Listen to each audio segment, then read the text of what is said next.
Do you know what attachment style you are and how that might be affecting your relationships? Let's talk about that.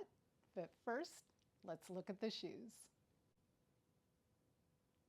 Today, I have on a pair of Louboutin heels that are very classic and just a nice, simple pump, which I really love. And there's obviously a little more detail going on because of the full fashion stockings, but you will see that I'm basically tying in my message to surface level may look pretty basic, but when you look a little closer, you may find some answers for your relationship issues and or your own personal issues. And I think that that makes life so much more rewarding and exciting when you can look at things from maybe a little different angle. Let me start off saying that I am not a therapist. I am not a psychiatrist. I did study a lot of psychology. It's of great interest to me, but I would recommend that you go to a professional if you want to dive deeper on this subject. I am very much going to be very probably high level, surface level, since this is not my field of expertise. However, I am going to approach this from a faith-based perspective, which is probably no surprise to you. But I do think it's very interesting, and I am going to hopefully make this a short series because I've had some feedback from people talking about their interest in this subject. I had made a video a little while back on attachment style, and it did generate more questions and more interest, and I thought, well, maybe I can make a short series that might give a little bit more of my thoughts on this subject, because I do think that we can really learn about ourselves and other people through this insight. So you can do a search on this, there's books on this, and yet I think that just kind of giving you maybe a little overview may give you a little bit of insight, something to think about for yourself and or your relationships. I'm going to just start off with the basic definitions of what categories they have kind of come up with for attachment style, and then we'll go a little bit more into, the weeds as far as that goes. So first of all, attachment style has a lot to do with your primary relationships with parents and or early years of your life, and how you related to people, and some of your experiences, which to some people may have been trauma. They may not have been major trauma as people would universally describe as a trauma, but it could be what I call a little t trauma, based on either your personality, the time that it happened for you, or a host of other ingredients that can create a trauma for a person that some people may dismiss. Some people may say, well, that kind of thing didn't traumatize me. That is not really the point. The point is it did affect the person, it did affect you, and you shouldn't be feeling guilty or to blame for that. However, we can look at it from a new perspective, and that can sometimes make a big revelatory change in how we approach things in life, especially with relationships, but even just relationship with yourself and with God.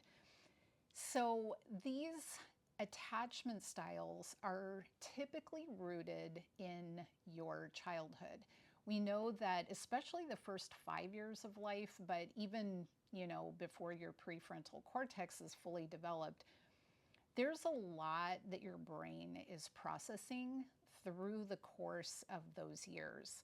And a lot of emphasis when you look into attachment style is rooted in parents, mother or father, or whatever your primary caregiver was.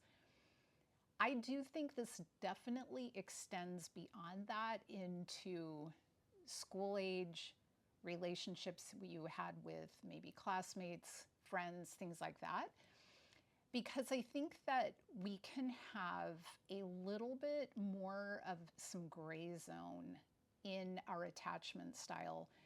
We like so much to put people into categories and say, you are this, I am this, that person's this. And I don't think it's that clear cut. I think that some of this can kind of shift, and it can also shift through the course of your life.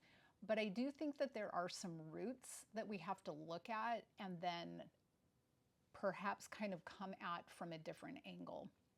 So the different kinds of attachment that you developed with your primary caregiver, friends, people that you knew when you were younger, and things that happened when you were younger, that oftentimes dictates some of your behavior now, how you relate to other people, what kind of relationships you get into, whether that's a romantic or a friendship or, even at work and things like that. So this is not necessarily all romantic driven. It can just be a personality type that may flare up at different times and in different ways in your life, and is usually rooted in things from when you were developing. So the one attachment style that everybody is trying to become is the secure attachment style, which there's a lot of different definitions for these things, but I'm just going to give you a very short little bullet point idea of what it is. So secure, more confident, has self-worth, and accepts people, supports people, conflict resolution, great communication. These are some of the things that a securely attached person will have as qualities. They will be good with boundaries without being, forceful or rude. They can be politely boundary driven because they know that that's what gives them their peace, and it is actually what makes up who they are. So confidence is kind of a hard one because sometimes you see somebody that looks confident, but you actually find out that probably that's coming from an insecurity because it's almost like an overconfident, cocky. This is more of confidence in self that is not driven by outside validation. Another attachment style that is less advantageous is the anxious attachment style. These people tend to be more clingy, highly emotional, seeking a lot of reassurance. These people, if they are, this is just going to be a random example, but if they text somebody and they don't hear back from that person within whatever their preconceived notion of time is for a response, they start to overthink what the reason might be. So they may think, oh no, I said the wrong thing. Oh no, I probably should have said it this way. Oh no, and if you're in a romantic relationship, you might start imagining them doing or being somewhere that they're not. And, that can become kind of almost like a jealousy thing. But you can do this with friendships. You can do this at work with your boss. If you send a message and then you didn't hear back right away or within a day or two. And there's a lot of overthinking involved in the anxious attachment style. Avoidant is more of a distant, sometimes less emotional or unemotional. They oftentimes avoid closeness. If there is a conflict, they withdraw they pull away, they don't communicate. It's more of a removal of self from the situation. And then there's the disorganized attachment style, which is a little combination usually of kind of anxious and avoidant. They're unpredictable. They may be very clingy and lovey and, kind of love bomb a person or want to do everything with somebody that becomes their friend or whatever. And then all of a sudden, boom, the other direction, pulled back, ghosts you, doesn't respond, cuts off the relationship, but then a day or two later, or a week or a month or whatever, coming back and love bombing and jumping on it and let's do more and blah, blah, blah. So it's a push-pull. It tends to be more intense, very disorganized in that, because the person that is feeling all of those feelings they're anxious because they want the relationship, and then they're avoidant because it scares them. And so there's a lot of kind of push-pull. So with these, what is the reason that each of these type of people develop in this way that they do?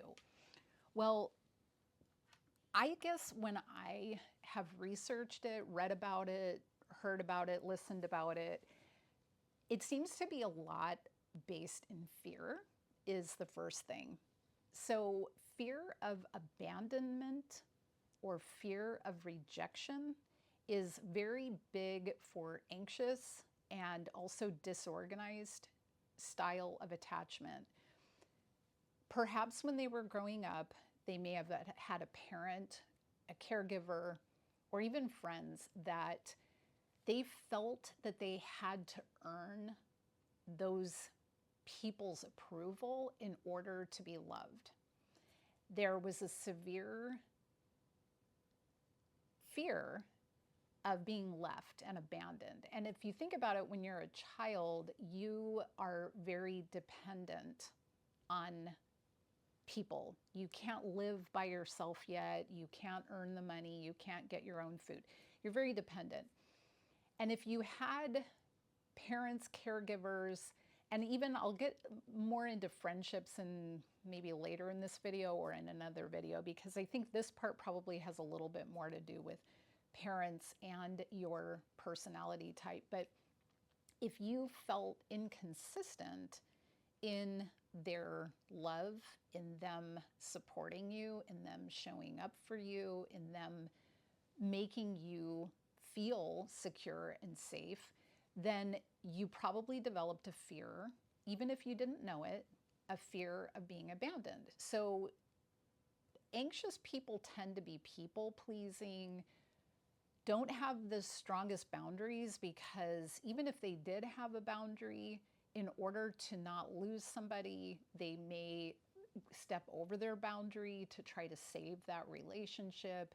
And inadvertently, they don't realize they're doing this. They're kind of undermining their own self-worth and their own self-value, because they're not holding to the things that are important to them and their boundaries and things. So that can kind of cause this eroding of your own value to yourself when you are kind of repeatedly questioning your worth in the eyes of somebody else. It's very much about being accepted by others, okay? What happens with avoidant type of people? Well, avoidant can also be fear-based. It's oftentimes fear of abandonment again. Sometimes it's a fear of giving over control. So also in their childhood, they had inconsistent care, support, or love.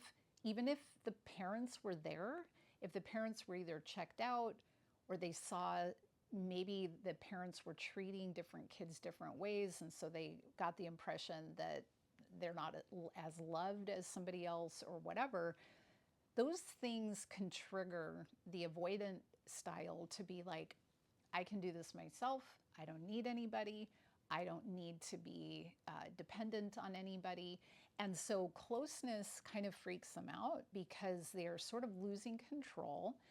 When you start getting close with anybody, friendship, romantic or otherwise, it is a point where you have to become vulnerable. You can't get close to somebody without being vulnerable. And as they get closer and more vulnerable, it sends off red flags that this is not safe because I could be rejected, abandoned, or I could lose control of myself. And so they put up distance. And most of the time, people don't realize they're doing this. It is subtle, it is not overt. They may not even want to truly distance themselves, but they find themselves doing it maybe over and over in different ways with different people. And maybe it's kind of eroding their relationships and their ability to really dive deep and connect to somebody. And then, as I said, the disorganized is a little bit of a combination of both. And that is also kind of hard for people to recognize because the person that is more disorganized attachment style, they know they want to be close and then they don't know why they freak out when they get close. So they may be very clingy and lovey because that's what they want. And then something inside of them starts to freak out, and so they back off. And so it will feel very much like a tug of war to the person that is in that kind of a relationship with that person. And you may not be able to detect which attachment style somebody is based just on knowing them at a surface level. I would say more of these characteristics come out as you start to get closer to a person, because that's, again, when there's more intimacy, there's more vulnerability, and that's when those things from childhood and the deeper roots start to come out. So from a faith-based perspective, I was thinking about this because I think that it's interesting that God made us to be interdependent with other people, right? Close in a boundary way. Not everybody should get as close to you as everybody else, right? We have a very secure style that God intended is love God with all your heart, mind, soul, and strength. What does that do for you? Well, it connects you to your Creator. It gives you a sense of boundaries, what's right and wrong, where you have peace, where you feel fulfilled, where you get love, how you experience joy. When you love God with that kind of a like all-encompassing nature, you start to realize who you really are, despite what anybody else thinks, despite what anybody else said, and despite what your childhood told you. So that aspect of relationship with God, I think, is the critical first step to becoming more securely attached. Because you cannot be dependent on everybody else's opinion or any other person's specific opinion outside of God. So if it lines up with how God says you are and who God says you are, then that should line up and make you feel peace and joy and all of the things that are helping you to foster that secure attachment style. God not only designed us to be in a dependent relationship with Him, He also designed us to love others as we love ourselves. And that interdependent relationship is also designed by God in a beautiful way. So when we think about loving others like we love ourselves, first of all, I think we always think in that verse, well, I think the problem is I don't really love myself, which is why I'm not loving other people the right way. And that is very true. And it can be a big tripping point for many people. I do think that current culture is very self oriented. It is very much about what I want, what I need, and what makes me happy. It doesn't matter how it affects anybody else. And I think that is absolutely the wrong approach. Because if you really love other people the way you love yourself, then you would not disregard how your behavior, your words, your actions, everything affects other people, because you wouldn't want that coming at you, right? So it does matter how we treat other people. But I think that if we start with the relationship with God, who does God say I am? Who does God design? What was his design for me? And you may struggle with that. You may not know, but in the Word of God, there are countless things that he talks about in his design for us. And I always think about this in this context because Gideon was somebody in the Bible who was very fearful. He hid, he withdrew when there was this battle. And yet the angel of the Lord came to him and called him a mighty warrior. So while he was hiding, while he was avoiding and anxious and all of the things that I just kind of overviewed, the angel of the Lord was the messenger telling him, this is who you are. You're actually a mighty warrior. I'm not looking at your anxiety and your fear and all of that. That's not who you are. You are a mighty warrior. And what that did is it called him into the person that God made him to be. And he started to live into that. And that is God's design for you, to be the head and not the tail, to be more than a conqueror, for no weapon that could ever be formed against you to prosper. There's so many things in the Bible where God reminds us of our value, our who he sees us to be. And there's no better picture to me than imagining the God of the universe sends his only son, knowing that we were going to kill him, but knowing that it was the price to pay so that we could have this relationship with him. So he knew Jesus was going to rise from the dead and overcome all of the tactics of the enemy that are trying to take us out of our true identity. And that's what Jesus did. He overcame Satan, and he was able to reestablish the relationship with God that we were meant to have back in the garden. When Adam and Eve were walking around in the garden, God was walking around with them in the garden. And after, they decided that they thought they were, too good for God, and they wanted to have, well, we can get into that on another day, but they basically created a divide so that they were not in that same relationship. Jesus came and reestablished that. So now we have that direct access. And because of that, we can say, I know who I am. I know who God made me to be. Look through all the Bible, all the promises that God has. He tells us to never fear. He tells us he will always be with us. He tells us we are dearly loved. It goes on. And just the knowledge that God was willing to sacrifice the most important thing for his most important thing, his son for us, should make us feel very high valued. But if we don't establish that sense of value of who God made us to be, then we don't know where our boundaries are. We don't know how to treat other people. We don't know how to love ourselves without becoming egotistical and prideful and everything. Everything has this beautiful harmony the way that God designed it.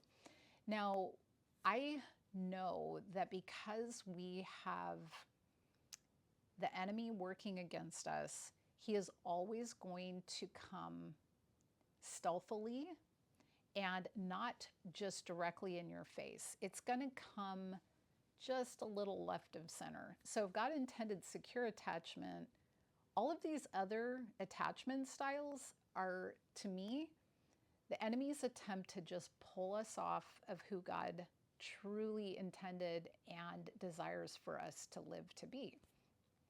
So God does not want us to have an anxious attachment style and to live in that turmoil. God does not want us to have avoidant attachment styles and not be able to connect to people. God surely does not want us to have a disorganized attachment style and feel like push and pull and confused, and the person that is, the recipient of that is highly confused as well. God does not want that for us, but Satan loves to get us just distracted, pull us off track, make us think, all these other things, get confused, get worked up, lose our peace, and all of the rest of it. And yet, I think that if we step back and we look at our behaviors, how we've attached to people in the past, and we're honest about it, God can redirect us into more of that secure attachment style.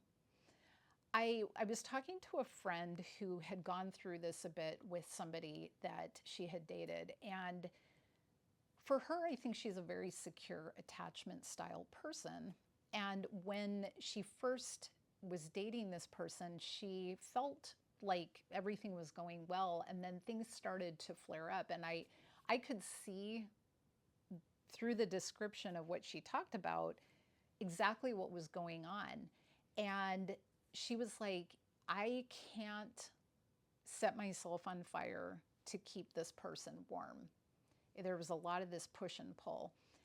And I think that that is the thing that can be very hard to, first of all, understand what is going on either with yourself or with the other person that may be exhibiting some of those less beneficial attachment styles. But I think once you see what it is and what is really going on, then truth can come in and it can start to heal. It doesn't mean that you have to be attached to that person, but healing can start, because if you are still in the dark and you don't understand what's happening, you will just continually go through this repeated cycle over and over again. And that is so painful. Once you realize what is going on, then you can approach situations and relationships with more confidence, knowing your own value, knowing your own boundaries, and realizing that, okay, if other people don't respect that, I can wish them well, and I can, and as Mel Robbins say, let them not be happy about that. Let them not stay in a relationship with me. And it's not out of a cold heart. It's not out of being better than anybody. It's just knowing what is best for yourself, and that you are actually not helping the other person by feeding into their dysfunctional way of attaching. I think that one of the things that I kind of started in the beginning talking about was more of the gray zone.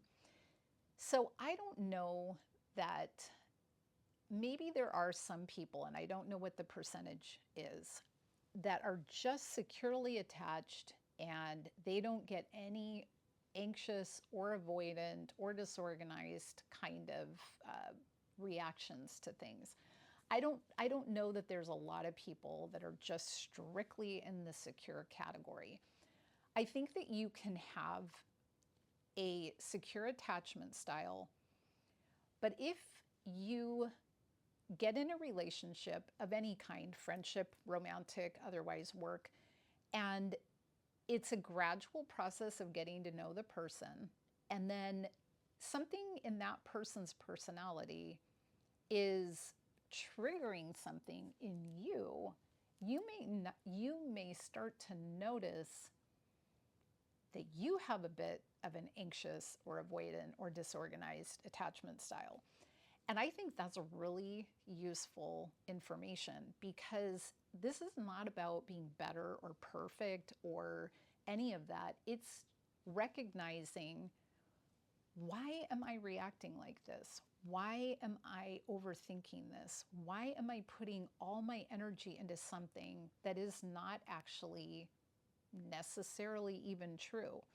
So for me, I think that my upbringing was two very loving parents. I think that I really got secure attachment benefits from them. And I think that I seek out secure relationship attachments. That is one of the defining things of my friendships and, relationships in the past and stuff, is that I think that there is a lot of that ability to communicate, ability to hear the other person, compromise, still keep your boundaries, all the stuff that makes both sides feel happy and peaceful and everything. However, I do think that in my relationships with other people for some of my formative years, I think that some of that has maybe a little side flare up or trigger of anxious attachment that comes about in my effort to make people happy. Not a bad thing to try to make people happy, depending on how far. Are you going past your boundary? Are you sacrificing your own well-being and peace and things like that? This is where it does become kind of that gray zone. So I think that God intends for us to love other people the way we love ourselves, but we can sort of shift too far over into trying to love other people to the point that it's not really healthy for them or us. And so it's really not in the proper, secure way that God intended. And I will oftentimes, and have gotten a lot better about it, and I can recognize it way faster now that I'm aware of it, is if somebody doesn't respond, I can already tell there might be a trigger, like a day went by and I didn't hear back, and I'm like, especially if it's a sensitive thing, not if it's just like, I text them about something that doesn't mean much. But you may do this too, but you can start thinking, oh gosh, I shouldn't have said it this way. Maybe I should have said that. People like that can oftentimes just keep sending more and more and longer texts and trying to explain and blah, blah, blah. That is a tendency of mine to try to keep the relationship together, not be misunderstood. And yet, you can sometimes lose your peace in that effort of trying to fix something that may not have even been a problem, or maybe it was a problem, but give the person time to respond or think it through or whatever. And I think that once I realize, whoa, like, why am I doing that? I don't need to be so overly concerned. I can let that person either come back to me and say, yeah, everything's great, just, I was busy or whatever. Or they can come back and say, hey, that really hurt my feelings. And I can respond back and say, oh my gosh, I'm so sorry. And what can we do to repair this? I have to trust that the other person is going to communicate back to me whatever it is that they need to communicate, and that I can handle it. And I think that sometimes we're so worried that we won't be able to handle it, we'll fall apart, the relationship will fall apart or whatever, that we go overboard in trying to fix something. And I know that a lot of that will, if you really step back from it, you can say, okay, God, and this is what I do quite often. Okay, God, did I say things in a way that was best? And I will sit there, and a lot of times I'll feel like, you really could have said this better or whatever. And so I can apologize. I can say, I shouldn't have said this way. I could have done that better. Will you forgive me? Whatever. Or a lot of times the sense that I get is, you're okay. Just give them time. And I found that there's a lot of peace and release in that because I don't have to try to take care of both sides of any relationship. I can only be loving, caring, gentle, full of grace, try to be a good communicator, try to be a good listener, but I'm going to make mistakes and that's okay. And anybody that is in a close relationship with me will hopefully do the same. And if they can't or they won't, then it's always going to create more of a distance because that's just how relationships go. If there's not that mutual ability to communicate and relate and everything, then there will be a relationship or not, but it won't ever keep progressing. People that are more avoidant, I think that there's so much fear involved in losing their sense of control or feeling like they'll be rejected for who they are, that they will completely back out, maybe ghost somebody or whatever. And I think even in those situations, that person, that avoidant person, I think the first thing that they should do is go to God and find out, who do you say I am, God? I don't want to live in fear. I want to be secure knowing even if I'm alone, even if I have very few friends, whatever, I want to know that I am living in the identity that you gave me, that I am living my path. And even if it's very quiet and more, there's less people and less activity, that's okay. I want to be confident and secure. But in that same breath, I want to value myself the way that God and this is from an avoidant perspective. I want to value myself the way that God values me so that I can be vulnerable with another person at the right time. You don't have to love bomb people and go crazy.